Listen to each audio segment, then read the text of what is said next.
আজকে আমরা এখানে মিলিত হয়েছি সঞ্জয় বেরা। সঞ্জয় বেরা, বয়স 42, পুরুষোত্তম নগর, ডেবরা। এই কাছেই, এখান থেকে 2-4-5 কিলোমিটারের মধ্যে তার বাড়ি। ভারতীয় জনতা পার্টির একনিষ্ঠ কার্যকর্তা। তার জেঠতো দাদা আছেন এবং তার পুত্র ক্লাস 7-এ পড়ে, তিনি আছেন। ওনার স্ত্রী কলকাতাতে হাইকোর্টে অপেক্ষা করছেন। রাজ্য সরকার এখনো পর্যন্ত উত্তর দিতে পারেনি। আমরা পোস্টমর্টম পশ্চিমবঙ্গ সরকার অর্থাৎ মমতা ব্যানার্জির নিয়ন্ত্রণাধীন কোনো হসপিটালে করতে তার পরিবার অস্বীকার করেছে। নিরপেক্ষ জায়গায় পোস্টমর্টম করার দাবি করেছে এবং ম্যাজিস্ট্রেট, পরিবারের লোক ভিডিওগ্রাফির মাধ্যমে। এবং আপনারা সবাই ইতিমধ্যে শুনেছেন, সোশ্যাল মিডিয়াতেও আমি পোস্ট করেছি, আমাদের জেলা সভাপতি বা তার পরিবারের পক্ষ থেকেও আপনাদের কাছে অভিযোগ করা হয়েছে যে 4 তারিখে নির্বাচন ফলাফল যদি ঘোষণা হয়, সেদিন রাত্রিবেলা তার ছেলের মুখ থেকে শুনবেন, ও মামার বাড়িতে ছিল, ও মার কাছ থেকে শুনেছে যে বাড়িতে খাওয়ার জন্য রাত্রে কিছু রান্না টান্না করছিল, বলছিল ডিম ভাজছিল। সেখান থেকে তাকে পুলিশ ডেকে নিয়ে যায়, কারণ এবারে নির্বাচন তো পশ্চিমবঙ্গে তৃণমূল করেনি, পুলিশ করেছে। পুলিশ সেদিন জয়ের আনন্দে বিভোর ছিল, ডেবরা থানার পুলিশ। তারা কেস করে ছাপ্পা মেরে, যিনি এনামুলের কাছ থেকে ঘড়ি নিয়েছেন, আইফোন নিয়েছেন, টাকা নিয়েছেন, সেই দীপক অধিকারী বাবু ছাপ্পা মেরে তাকে জিতিয়েছেন। একা কেশপুর থেকে 1,30,000 লিড। এত লিড নন্দরানী দলও পাননি, আর গতবারে এত লিডও হয়নি 19 সালে, 1,08,000। সব রেকর্ড ভেঙে গেছে। তাই জয়ের আনন্দে ডেবরা থানার পুলিশ, যারা বালি থেকে টাকা তোলে, যাদের কাজ হচ্ছে টাকা তোলো আর তৃণমূল করো, আর রাত্রে সারা রাত্রি ধরে ঝাড়খণ্ড থেকে আসা গরুকে এখান থেকে হাঁটিয়ে হাঁটিয়ে পার করিয়ে ভাইপোর ডায়মন্ড হারবারে পাঠায়, যাতে নৌকো করে সব বাংলাদেশে পাচার করা যায়। সেই পুলিশ তাকে তুলে নিয়ে এসে ব্যাপকভাবে মারধর করে, অসুস্থ হয়ে পড়ে, প্রেসিডেন্সি জেলে নিয়ে যায়, সেখানকার হসপিটালে হাতের বাইরে চলে যায়, পিজিতে ভর্তি করে এবং পিজি হসপিটালে মারা যায়। এটা কাস্টোডিয়াল ডেথ। সুপ্রিম কোর্টের যা নর্মস রয়েছে, সেই নর্মসে কাস্টোডিয়াল ডেথ হলে তার পানিশমেন্ট কাস্টোডিতে যারা রেখেছেন তাদের ঘাড়ে যায়। আমরা প্রথমত তার পরিবারের পাশে আছি এবং ভারতীয় জনতা পার্টির একদম একনিষ্ঠ, পরিচিত, মিছিল মিটিং এ থাকা, বুথে কাজ করা কার্যকর্তা সঞ্জয় বেরা এবং অবসরপ্রাপ্ত সামরিক কর্মী, যিনি তার নিজের জীবনের একটা বড় সময়, যৌবনকাল, দেশ মাতৃকার জন্য ব্যয় করেছেন। তাকে আজকে পশ্চিমবাংলায় এই পরিণতির সামনে পড়তে হয়েছে। এই রাজ্যে গণতন্ত্র, সংবিধান, অধিকার সবই কেড়ে নিয়েছে, হরণ করে নিয়েছে তৃণমূল কংগ্রেস। তারা যদি ভাবে যে 45% ভোট পেয়ে 39% ভোট পাওয়া পার্টিকে এইভাবে শেষ করে দেবো, তাহলে তারা ভুল করবেন। আমরাও বিচার ব্যবস্থার প্রতি আস্থা রেখে গণতান্ত্রিক ভাবে আমাদের আন্দোলনকে তীব্র থেকে তীব্র করব, পরিবারের পাশে থাকব। আমরা সবাই ওয়েট করছি হাইকোর্টের সিদ্ধান্তের উপরে।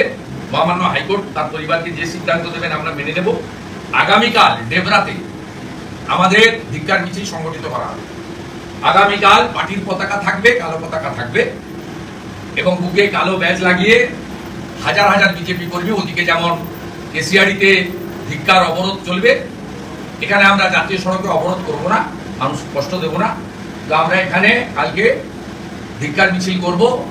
তন্ময় দাস, জেলার সাংগঠনিক জেলার সভাপতি, এবং ডেবরা বিধানসভার কনভেনার, কো-কনভেনার, মন্ডল প্রেসিডেন্টরা, তারা সবাই উদ্যোগ নিয়ে এই কয়েক ঘন্টার নোটিশে তারা মানুষকে, শুধু বিজেপির মানুষ নয়, সমস্ত গণতন্ত্র প্রেমী মানুষকে, হিংসার যারা বিরোধিতা করেন, এই খুনের যারা নিন্দা করেন, তারা কালকে সবাই পথে নামবেন। এবং কোর্টের রায় হয়ে যাওয়ার পরে, ময়না তদন্ত হয়ে যাওয়ার পরে, দোষী পুলিশদের বিরুদ্ধে যদি মমতা ব্যানার্জি সরকার ব্যবস্থা গ্রহণ না করে, তাদেরকে যদি গ্রেফতার না করে, চাকরি থেকে ডিসমিস না করে, পানিশমেন্ট না হয়, আমরা ভবিষ্যতে এই পরিবার যে উচ্চ আদালতে আইনি লড়াই করবে, তার জন্য উকিল বাবু দেওয়া থেকে শুরু করে মামলার সমূহ যা যা মদত করা দরকার সেটা ভারতীয় জনতা পার্টি করবে। বিরোধী দলনেতা হিসেবে আমিও এই বিষয়টা দায়িত্ব নিচ্ছি এবং মনিটরিং করব। সাথে সাথে এই পরিবারের সঙ্গে ভারতীয় জনতা পার্টি আছে। পরিবারকে আর্থিক ক্ষতিপূরণ দেওয়া থেকে শুরু করে এই পরিবারের সমস্ত দায় দায়িত্ব আমরা ভারতীয় জনতা পার্টি নেব এবং পরিবারের পাশে থাকা। আপনাদের মাধ্যমে যারা ভাতার জন্য, যারা অন্য কিছু প্রলোভনে পড়ে তৃণমূল কংগ্রেসকে ভোট দিয়েছেন, বিশেষ করে মুসলমানরা দল বেঁধে ভোট দিয়েছেন, তাদেরকে বলবো কাদেরকে আপনারা ভোট দিয়ে জিতিয়েছেন। আপনারা দেখুন, একজন অবসরপ্রাপ্ত সামরিক কর্মী, 42 বছরের যুবক, তাকে তৃণমূল ক্যাডারদের হাতে নয়, আমাদের ট্যাক্সের পয়সায় বেতন পাওয়া যে রক্ষকই আজ ভক্ষক, তাদের হাতে এইভাবে নৃশংসভাবে খুন হতে হলো। Custodial death.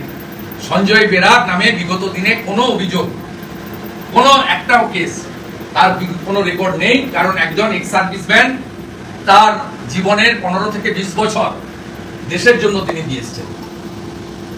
তাই এইরকম একজন ট্রু রাষ্ট্রবাদী, তাকে যেভাবে সরকারি ট্যাক্স, জনগণের ট্যাক্সের পয়সায় বেতন পাওয়া পুলিশ খুন করলো, এই লজ্জা রাখার জায়গা নেই, নিন্দা জানানোর ভাষা নেই। এবং এই ঘটনার মধ্য দিয়ে প্রমাণ হলো এবারের পশ্চিমবঙ্গের নির্বাচন পুলিশ এবং আইপ্যাকের মিলিত শক্তি জনগণের প্রকৃত অধিকার কেড়ে নিয়ে পিছনের দরজা দিয়ে তৃণমূল কংগ্রেসকে আমাদের থেকে কয়েকটা সিট বেশি হয়তো পাইয়ে দিয়েছে এবং পার্সেন্টেজে 3-4% বেশি ভোট পাইয়ে দিয়েছে।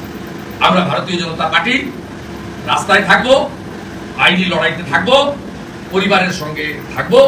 এইটুকু বলার জন্যই আপনাদের কাছে এসেছিলাম। এবং ক্লাস 7-এর এই যে ছাত্রটি, এই যে ছোট্ট শিশুটি, এই যে নাবালক শিশু পুত্রটি, আজকে তার এই বয়সে পিতৃহারা হলেন। আমি মনে করি এর সমূহ দায়িত্ব রাজ্যের মুখ্যমন্ত্রী মমতা ব্যানার্জি। এই ছোট্ট বাচ্চাটির তার 42 বছরের পিতৃদেবকে কেড়ে নিল কারা? গুন্ডা, মস্তান, হারমাত, জঙ্গি, এরা তো করেই এদের কাজ। আমাদের ট্যাক্সের পয়সায় বেতন পাওয়া পুলিশ পশ্চিমবঙ্গ যে রসাতলের একদম শেষ খাদের কিনারায় চলে গেছে, শেষ হয়ে গেছে, ধ্বংস হয়ে গেছে।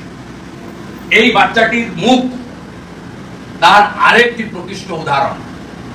দোকান কাটা এই রাজ্যের মুখ্যমন্ত্রী, তার যদি লজ্জা থাকে, এই পুলিশগুলোকে সাসপেন্ড করে কাস্টডিতে নিয়ে তিনি প্রকৃত রাজধর্ম পালন করেন, এটা প্রমাণ করুন। এই চ্যালেঞ্জ বিরোধী দল নেতা ওনার কাছে। কিছু প্রশ্ন? আপনি বলছেন সঞ্জয় বেরা আমাদের সমর্থক, কিন্তু তৃণমূল অভিযোগ করছে কোনো রাজনীতি করে। বাড়ির লোক বলবেন, আমি কেন বলতে হবে? আপনি ওর বুথে গিয়ে দেখে আসুন। ভারতীয় জনতা পার্টির মিছিল মিটিং এ অংশগ্রহণ করেছে, কত ছবি নেবেন আপনি, পরে এসে নিয়ে যাবেন জেলা প্রেসিডেন্ট। চোর তৃণমূলের লোকেদের সার্টিফিকেট আর ওদের প্রশ্ন আমাদের করার দরকার। ওনার স্ত্রী কলকাতার হাইকোর্টে, আর ওনার পুরো পরিবার আমাদের সঙ্গে। আর ওই বুথে চলে যান। আর অবসরপ্রাপ্ত সামরিক কর্মী বা আধা সামরিক বাহিনীর কর্মীরা কেউ নরেন্দ্র মোদীর বাইরে নেই, সবাই নরেন্দ্র মোদীকে সাপোর্ট করে। আমি সব গ্রামে গিয়ে খোঁজ নিই, ওদের কাছে নেশন ফার্স্ট এই মন্ত্রে কাজ করে। ঘাটাল এলাকায় একাধিক বিজেপি কর্মীকে চাপ দেওয়া হচ্ছে টাকার জন্য, এই ইলেকশনের পরে তোমার অভিযোগ আসছে। চা দোকান পুড়িয়েছে তো ঘাটালে, বড়দা চৌকনে 2টো চা দোকান পুড়িয়েছে। তৃণমূল মানেই অগ্নিসংযোগ, খুন। হ্যালো,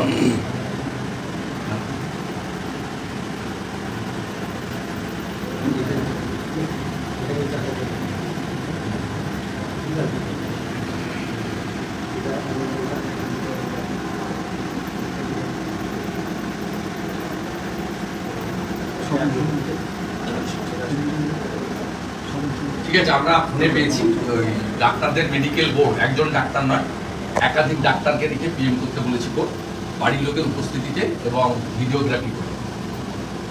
ঠিক আছে, কোর্টের রায়কে আমি স্বাগত জানাচ্ছি, তার পরিবারও স্বাগত জানাবেন। এবং 26 তারিখে আবার মামলা রেখেছে। আমি আশা করব যে এই ছোট্ট বাচ্চাটির দিকে তাকিয়ে বা এই ধরনের রক্ষকই ভক্ষক কোর্ট যথোপযুক্ত ব্যবস্থা নেবে। বলুন, আর খেয়েছে আর কলকাতা कल बीजेपी महिला कर्मी को वीडियो ऑफिस में मारा गया था। पूरा स्टेट में तानाशाही चल रहा है। पिछले 48 आवर्स में बहुत हादसा हुआ। इसमें हमारी संजय बेरा का डेथ हुआ पुलिस कस्टडी में। एक सर्विसमैन है, बीजेपी का बूथ कार्यकर्ता है, उसका छोटा लड़का भी मेरा साथ है, देख लीजिए, क्लास 7 का लड़का है। इस तरीके से पुलिस बीजेपी वर्कर का ऊपर अत्याचार किया, ये सबूत संजय बेरा का ढेर है। दूसरा, ईस्ट मिदनापुर का भूपति नगर पुलिस स्टेशन में बीजेपी लीडर शशांक माइती, उनका घर में 30 से ज्यादा टीएमसी का गुंडा काल रात तोड़फोड़ किया। शशांक माइती घर में नहीं था, उनका पिता गौरहरी माइती को पीट के मार दिया। ये सेकेंड डेथ है।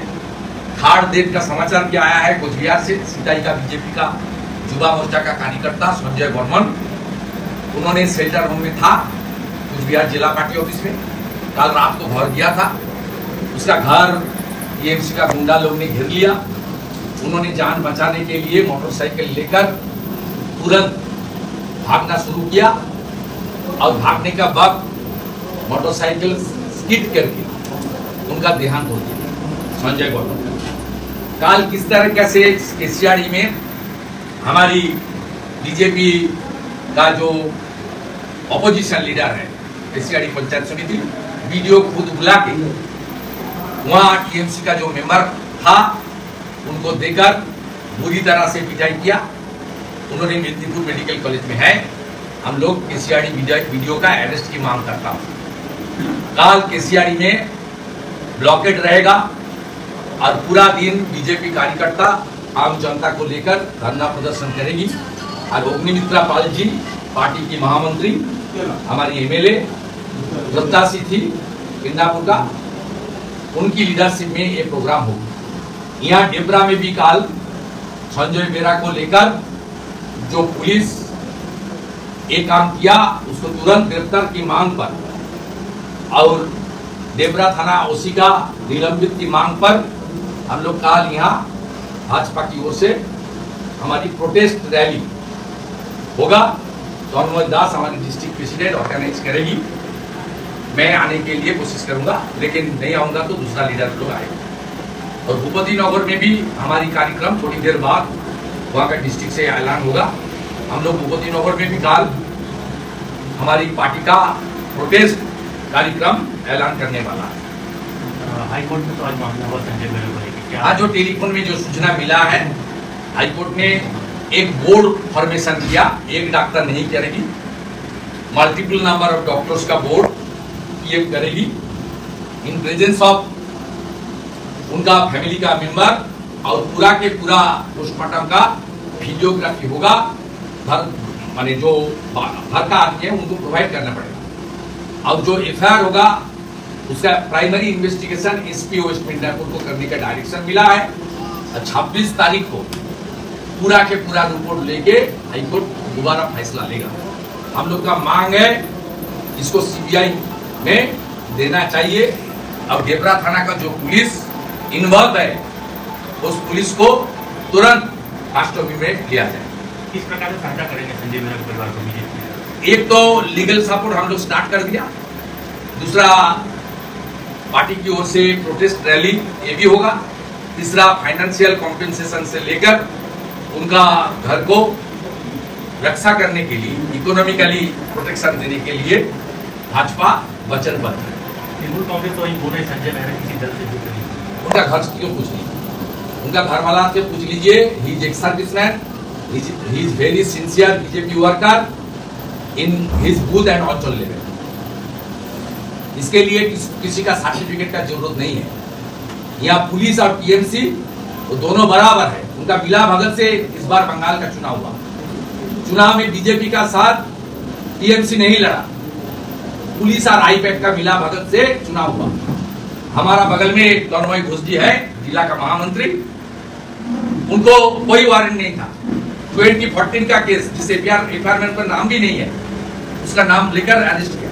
कम से कम ईस्ट मिदनापुर, तुमलुक और घाटाल और मिदनापुर 3 सीट में 100 से बेसी ज्यादा पोलिंग एजेंट और लीडर लोग को ये लोग चुनाव का 2 दिन पहले अंदर कर दिया था चुनाव में धांधली करने के लिए।